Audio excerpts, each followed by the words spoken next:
Hello दोस्तों, welcome to ICM channel. तो हमसे बात करने वाले हैं दो स्टॉक के बारे में। पहला आपका है CDSL, दूसरा आपका RBL बैंक। दोनों के बारे में डिस्कस करेंगे क्योंकि यहाँ पे दोनों का आपको Q2 का आपका रिजल्ट आया है। तो यहाँ पे देखेंगे यहाँ पे रिजल्ट कैसा है, और यहाँ बहुत से लोग को आपको रिजल्ट मालूम भी चल गया होगा, लेकिन उसके बाद यहाँ पे करना क्या चाहिए तो उसके बारे में डिस्कस करेंगे। तो इस वीडियो को पूरा अंत तक देखना, और हमसे पहले जरूर इस चैनल को सब्सक्राइब कर सकते हो, प्लस बेल आइकन को जरूर से ऑल पे दबा देना, जिससे सारे वीडियो की जो नोटिफिकेशन है वो सबसे पहले मिल जाए। तो वीडियो स्टार्ट करते हैं। तो सबसे पहले डिस्कस करें यहाँ पे आपको CDSL के बारे में। देखो, लगभग आप जानते हो पिछले मार्केट डे में ऑलमोस्ट 1203 पे आपको बंद होते हुए आपको दिखाई दिया है, ठीक है। और आज के दिन इसका Q2 का रिजल्ट आया है, और लगभग आपको 3 घंटे पहले के ही आपको न्यूज़ है रिजल्ट का, ठीक है। तो यहाँ पे देख लेते हैं यहाँ पे किस तरह का रिजल्ट है, क्या यहाँ पे सेल्स में गेन हुआ है नहीं हुआ, क्या प्रॉफिट में गेन हुआ है नहीं हुआ है। तो साथ जो डिस्कस करने के बाद फिर हमसे आगे का आपको यहाँ पे जो आपका क्या बाई करना चाहिए नहीं करना चाहिए, तो सारा चीज़ डिस्कस करेंगे, ठीक है। तो पहले देख लेते हैं। तो यहाँ पे आप देख सकते हो कि सेल्स के मामले में लगातार एक कंटिन्यूस ग्रोथ निकल के आया है। बीच में थोड़ा सा यहाँ पे कमी आया था, लेकिन हाँ यहाँ पे अभी देखोगे तो क्वार्टरली भी सेल्स गेन होते हुए दिखाई दे रहा है। और यहाँ पे आपका जो ईयर ऑन ईयर में भी आपका सेल्स में गेन है ऑलमोस्ट आपको 3 करोड़ का, ठीक है। तो चलो यहाँ पे एक चीज़ तो आपको अच्छा है कि जो यहाँ पे सेल्स में गेन निकल के आ रहा है, लेकिन अब यहाँ पे बात आता है क्या यहाँ पे कंपनी खर्च को यहाँ पे कंट्रोल कर पा रही है। देखो, सबसे मेन चीज़ क्या होता है यहाँ पे आपका ईयर ऑन ईयर, ठीक है। यदि आपका ईयर ऑन ईयर यदि आपका सही होता है ना, तो फिर हम सब बोलते हैं कि आप रिजल्ट आपको अच्छा है। क्योंकि देखो क्वार्टर में कभी ऐसा होता है कि अप एंड डाउन होता है, लेकिन मेन हमसे क्या फोकस करते हैं, क्या यहाँ पे ईयर ऑन ईयर में ग्रोथ है या नहीं। तो यहाँ पे आप देख सकते हो कि खर्च के मामले में यहाँ पे खर्च जो है यहाँ पे ज़्यादा बढ़कर आया है, क्योंकि जब आपका 146 करोड़ का जब यहाँ पे सेल्स हुआ तो यहाँ पे खर्च लगभग आपको आया था 47 करोड़ का, ठीक है। और लेकिन इस बार का यहाँ पे देख लो, जब 149 करोड़ जब आपका सेल्स हुआ है तो 58 करोड़ का यहाँ पे क्या हो रहा है, खर्च हो रहा है। यानी कि खर्च में गेन है, जिसकी वजह से शायद मुझे ऐसा लगता है प्रॉफिट में देख सकते हो कि लगभग आपको जो 80 करोड़ का प्रॉफिट आपका इस क्वार्टर में हुआ है, वही से पिछले ईयर में देखो तो लगभग 86 करोड़ का, यानी कि 6 करोड़ यहाँ पे लॉस ही निकल के आ रहा है। तो यहाँ पे मैंने क्या बताया कि जो खर्च के कारण ही ऐसा निकल के आया, लेकिन हाँ सारा चीज़ सही है, क्योंकि देखो क्वार्टर में सही है, लेकिन ईयर ऑन ईयर पे कमज़ोर निकल के आ रहा है, एक ख़राब रिजल्ट निकल के आ रहा है। लेकिन अब हमें आपको ये समझना है कि अब आगे क्या प्लान आपका होना चाहिए, ठीक है। लेकिन उससे पहले यहाँ पे एक चीज़ और देख लो जो मैं थोड़ा दिखाना चाहूँगा, वो है यहाँ पे आपको ROC और ROE, ठीक है। या होता क्या आपको ROC और ROE, देखो सबसे पहले जानते हो कि ऐसे शॉर्ट में यहाँ पे हम सब क्या बोलते हैं, यार किसी कंपनी का 15% नहीं तो यार 20% यदि ऊपर होता है ना, तो हमसे कंपनी को बोलते हैं यार कंपनी का ROC और ROE सही है, ठीक है। तो यहाँ पे आप ROC समझ लो यहाँ पे होता क्या, ROC यानी कि वो रिटर्न ऑन कैपिटल एम्प्लॉयड, यानी कि यदि कंपनी 100 रुपये लगा रही है तो उसको यहाँ पे कितना, यानी कि उसका कितना पैसा बन रहा है। जैसे यदि आप 100 रुपये लगा रहे हो तो यहाँ पे 1 साल में कितना पैसा बन रहा है, तो यहाँ पे आपको ROC का क्या हो रहा है, यानी कंपनी जो पैसा लगा रही है उसका। तो यहाँ पे लगभग 41% यहाँ पे गेन निकल के आ रहे हैं। जो कंपनी 100 रुपये लगा रही है ना, तो यहाँ पे 141 रुपये यहाँ पे बनते हुए आपको दिखाई दे रहा है आपका ईयर के बेसिस से, ठीक है। अब यहाँ पे आपको ROE क्या होता है, रिटर्न ऑन इक्विटी, तो लगभग 31%, ये भी एक ज़बरदस्त है। लेकिन देखो इसमें यहाँ पे दो चीज़ का यहाँ पे उसे चेक करना पड़ता है, ठीक है। पहला क्या होता है कि डेप्ट से भी यहाँ पे चेक करना पड़ता है, क्या ऐसा तो नहीं कि यहाँ पे कंपनी की ज़्यादा कर्ज है, क्योंकि देखो कर्ज की वजह से भी यहाँ पे क्या होता है, आपको ROE जो है ना यहाँ पे आपको बढ़ा हुआ रहता है, ठीक है। तो इसलिए इसके बारे में जो डिटेल जानने के लिए वीडियो बहुत ज़्यादा लंबा हो जाएगा, तो बस शॉर्ट में समझ लो यहाँ पे आपको ROE जो ये आपको अच्छा ROE निकल के आता है। फिर हम चेक कर लेते हैं प्रमोटर होल्डिंग किस तरह से इस कंपनी का यहाँ पे लगातार आपको जो है दिखाई दे रहा है। तो चेक कर ले थोड़ा सा यहाँ पे स्क्रॉल में कर लेता हूँ यहाँ पे, एक सेकेंड, वो सॉरी, अभी इसमें भी आपको शेयर होल्डिंग पैटर्न अभी शो नहीं कर रहा, ठीक है। लेकिन एक तरह से देखें ना तो यहाँ पे क्या लिखा हुआ आ रहा है कि आपका जो यहाँ पे प्रमोटर जो होल्डिंग है ना यहाँ पे कम होते हुए दिखाई दे रहा है। एक तो मैं थोड़ा दिखा देता हूँ। हाँ, आप देख सकते हो promoter holding has decreased over last 3 years, ठीक है।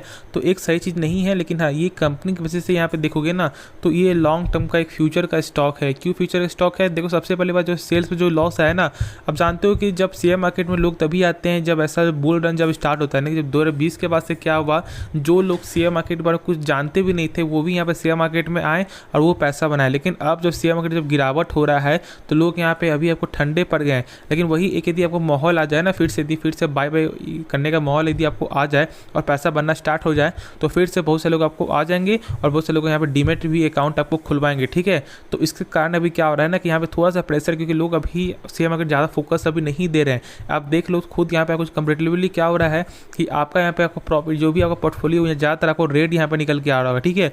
तो यहाँ पे आप भी अभी छोड़ दिए, क्योंकि देखो आपका जब तक पैसा निकलेगा नहीं तब तक आप किसी शेयर में यहाँ पे इन्वेस्ट भी नहीं करोगे, और यहाँ पे कोई ज़्यादा आपको जो यहाँ पे दिलचस्पी भी आपको नहीं रहेगा किसी को बताने के लिए कि यार आप यहाँ पे शेयर मार्केट में आओ, यहाँ पे डीमैट अकाउंट ये खुलवाओ वो खुलवाओ।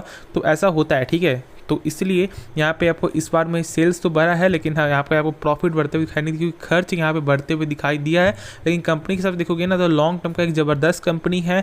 तो इसके रिगार्डिंग यहाँ पे अभी जितना डीप में मौका मिला, जैसे मान लीजिए मार्केट तो यहाँ पे गिराएगा, ठीक है, मेरे हिसाब से मार्केट जैसा मूड हो, लेकिन यदि मार्केट गिराता भी है ना तो फिर आप धीरे धीरे करके यहाँ पे बाई करना, डरना मत इस बात से कि यहाँ पे यार कंपनी डूब जाएगी, नहीं, ठीक है। यहाँ पे डूबने वाली कंपनी नहीं है, क्योंकि आप भी समझ सकते हो कि बहुत से लोग शेयर मार्केट में अभी आए हैं, जानते हो 10 करोड़ का आंकड़ा भी पार हुआ था आपको, जिसमें से 7 करोड़ आपको CDSL के द्वारा ही अकाउंट ओपनिंग हुआ था।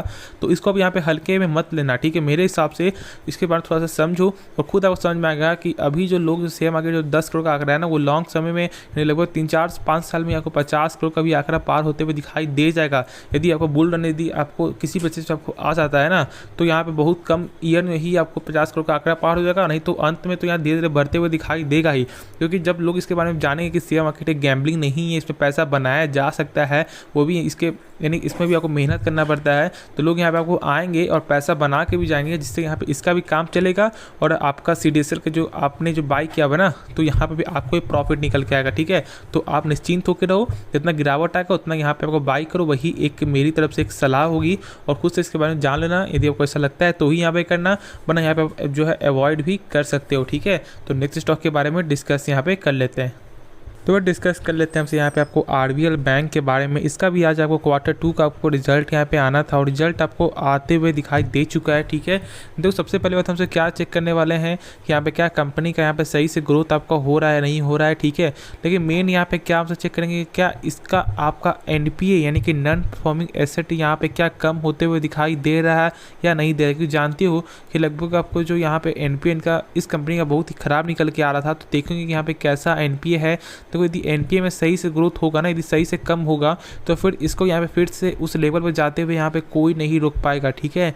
NPA किसी भी बैंकिंग सेक्टर का सबसे महत्वपूर्ण एक हिस्सा होता है। यदि आप इसको समझ लेना तो कभी भी आप बैंकिंग शेयर को यहाँ पे पिक करने में कभी भी आप गलती करोगे ही नहीं, ठीक है। तो ज़रूर से यहाँ पे NPA समझ लेना, क्योंकि बहुत से लोग जानते होंगे, बहुत से लोग नहीं जानते होंगे। तो मैं जो लोग नहीं जानते वो यहाँ पे थोड़ा सा समझ लेना, जिससे यहाँ पे आपको आगे जाके आपको हेल्प मिल सकता है, ठीक है। तो वीडियो को पूरा अंत तक देखना जरूर। देखो सबसे पहली बात है, पिछले मार्केट में लगभग आपको 3% तक यहाँ पे तेज़ी होते हुए दिखाई दिया था, क्योंकि रिजल्ट के वजह से भी यहाँ पे आपको न्यूज़ के कारण भी जब आपको ऐसा कुछ रिजल्ट आता है तो बाइंग और सेलिंग दोनों तरफ से यहाँ पे निकल के आता है, ठीक है। लेकिन यहाँ पे बाइंग होते हुए दिखाई दिया और ऑलमोस्ट लगभग 3.18% का यहाँ पे तेज़ी होते हुए दिखाई दे रहा है। तो पहले देख लेते हैं यहाँ पे कैसा रिजल्ट है, कैसा NPA है, फिर यहाँ पे आपको आगे का जो डिस्कस करेंगे। तो यहाँ पे आप देख सकते हो कि सारे नंबर आपका लाख में होगा, ठीक है। तो पहले जान लेते हैं कि यहाँ पे कैसा क्या हाल है, ठीक है। तो सबसे पहले देख लो टोटल इनकम में तो लगातार यहाँ पे ग्रोथ निकल के आ रहा है, ठीक है। लगभग यहाँ पे 2,84,000 लाख से यहाँ पे लगातार एक ग्रोथ है, ठीक है। 2,62,000, 2,81,000 और 2,84,000 लाख, ठीक है। तो यहाँ पे आपको अच्छा खासा जो है सेल्स में यहाँ पे गेन निकल के आ रहा है। लेकिन मेन यहाँ पे चेक करेंगे यहाँ पे क्या कैसा इसका एक्सपेंसेस है। देखो यहाँ पे आपको एक्सपेंसेस में आपको जो प्रोविजन को यहाँ पे आपको हटा के खर्च है, ठीक है। तो देखो सबसे पहले बात देख सकते हो कि खर्च के मामले में लगातार भी खर्च भी आपको बढ़ते हुए आपको दिखाई दे रहा है, ठीक है। 1,95,000 लाख, 2,27,000 लाख, फिर 2,35,000 लाख, ठीक है। तो यहाँ पे आपको क्या हो रहा है, खर्च भी उसी तरह से बढ़ते हुए दिखाई दे रहा है। लेकिन अब यहाँ पे बात क्या होता है कि क्या प्रॉफिट यहाँ पे आफ्टर टैक्स जो वो यहाँ पे क्या निकल के आता है। तो यहाँ पे आप देख सकते हो कि लगभग आपको 972 लाख से, ठीक है, यहाँ पे आपको 18,751 लाख तक जाते हुए जंप दिखाई दे रहा है आपको ईयर ऑन ईयर के बेसिस से। लेकिन देखोगे तो यहाँ पे क्वार्टरली में थोड़ा सा कम है। लेकिन मेरे से मैंने खुद कहा कि यहाँ पे क्वार्टरली में ज़्यादा तक चेक मत करना, क्योंकि देखो क्वार्टर में कभी ऐसा होता है कि कभी इस क्वार्टर में ज़्यादा हो गया, कभी इस क्वार्टर में कम हो गया। लेकिन मेन फोकस रखना चाहिए हमें आपको ईयर ऑन ईयर के बेसिस से। लेकिन अब यहाँ पे क्या समझना है कि यहाँ पे मार्केट किस तरह से इसे आपको ले सकता है। देखो मार्केट यहाँ पे निगेटिव भी ले सकता है और इसको पॉजिटिव भी ले सकता है, क्योंकि देखो दोनों बस में जो है उसी के बस में, ठीक है, मार्केट के ही बस में है।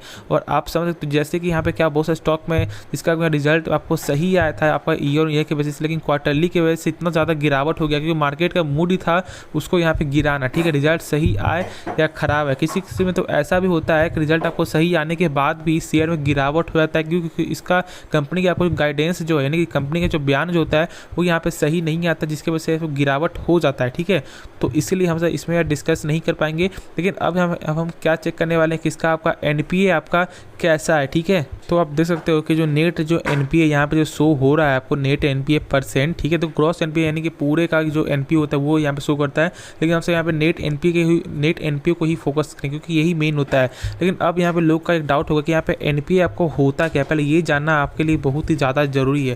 देखो एनपीए इक्वल टू आपको हमसे बैड लोन यहाँ पे हमसे बोल सकते हैं। जैसे कि मान लो यदि आपने बैंक से लोन लिया और आपने यहाँ पे एक भी किस्त आपने नहीं भरा, वो जो है 3 महीना आपको हो चुका है। ठीक है, तो बैंक क्या करेगी, उस लोन को यहाँ पे डाल देगी बैड लोन की कैटेगरी में। यानी कि बैंक का ऐसा क्या मानना हो कि यार इसमें पैसा जो लेना बहुत ज़्यादा मुश्किल हो चुका है। ठीक है, मुश्किल हो सकता है यानी कि आपको पैसा ना के बराबर शायद चांस है, तो उसे यहाँ पे एनपीए में यहाँ पे डाल देता है। ठीक है, ये आपको बैंक, और यहाँ पे आपको आरबीआई के गाइडलाइन के अनुसार किसी भी बैंक का एनपीए जो यहाँ पे 3% से ज़्यादा आपको नहीं होना चाहिए। ठीक है, लेकिन अब यहाँ पे चेक कर लो, देखो ये जो है नंबर ये आपका स्टैंड लोन में है। ठीक है, तो देखो सबसे पहली बात आप देखोगे नेट एनपीए क्या निकल के आता है, तो 1.26। ठीक है, फिर वही देखो पिछले क्वार्टर में लगो 1.16 था, और वही चेक कर लो यहाँ पे ईयर की वजह से लगो 2.14, बीच में लगो आपको 4 पॉइंट तक यहाँ पे जाते हुए दिखाई देता है। लेकिन अभी आपका एनपीए जो यहाँ पे एक आपका अच्छा खासा एनपीए यहाँ पे शो आपका हो रहा है। ठीक है, यानी कि आपका एनपीए एक अच्छा एनपीए है, जिससे देखो शेयर में अब यहाँ पे आपको तेज़ी आते हुए शायद इस पॉइंट से यहाँ पे भी आपको देखने को मिल सकता है। ठीक है, लेकिन हाँ मार्केट के मूड के हिसाब से यदि मार्केट नहीं इसको चाहेगा यहाँ पे, तो फिर मैं कुछ भी नहीं कर पाऊंगा। रिजल्ट अच्छा आने के बाद भी जो मैंने बताया ऐसा हो सकता है शायद नहीं हो, लेकिन हाँ जो पॉसिबिलिटीज़ है वो यहाँ पे आपको एक गुड पॉसिबिलिटीज़ है, तो यहाँ पे बने रहना है आपको। ठीक है, यहाँ पे डरना नहीं है, पैनिक नहीं होना, ऐसा नहीं कि यहाँ पे गिरावट होगा तो यहाँ पे बेच कर निकल जाना है, बिल्कुल नहीं, ऐसा डिसीजन आपको यहाँ पे नहीं लेना चाहिए। ठीक है, लेकिन वही चेक करो यहाँ पे ग्रॉस एनपीए के हिसाब से तो लगभग 5.40 से घटकर 3.80 आपको होते हुए दिखाई दे, तो जहाँ से देखोगे ना वहाँ से यहाँ पे कम ही निकल के आपको आ रहा है। ठीक है, तो एक सबसे अच्छी चीज़ है, जरूर इसको फोकस से बना कर रखना, ऐसा नहीं कि बेच देना, नहीं, आराम से होल्ड करके चलो। तेजी आएगा तो फिर और एक आपको अच्छा बात है, और गिरावट भी आएगा तो डरने वाली कोई भी बात पैदा नहीं होती। चलो होप इसके बाद जो डाउट वो क्लियर हो गया होगा, और सारा चीज़ यहाँ पे डाउट भी आपका जो भी बचा होगा वो भी क्लियर होगा, और यदि कुछ बचा हो तो कमेंट पूछ सकते हो। और दोस्तों में शेयर भी कर जिनके पास ये बैंक का शेयर है, जिससे उन्हें भी यहाँ पे कुछ सीखने को मिल जाए। ठीक है, और उन्हें भी कुछ आपको मोटिवेट भी वो भी आपको हो जाए, तो जरूर से शेयर कर देना। ठीक है, तो इस वीडियो को अंत करते हैं, लेकिन उससे पहले जरूर इस चैनल को सब्सक्राइब कर सकते हो, प्लस बेल आइकन को जरूर से ऑल पे दबा देना, जिससे सारे वीडियो की जो नोटिफिकेशन है वो सबसे पहले मिल जाए। तो मिलते हैं नेक्स्ट वीडियो में, तो तब तक के लिए धन्यवाद।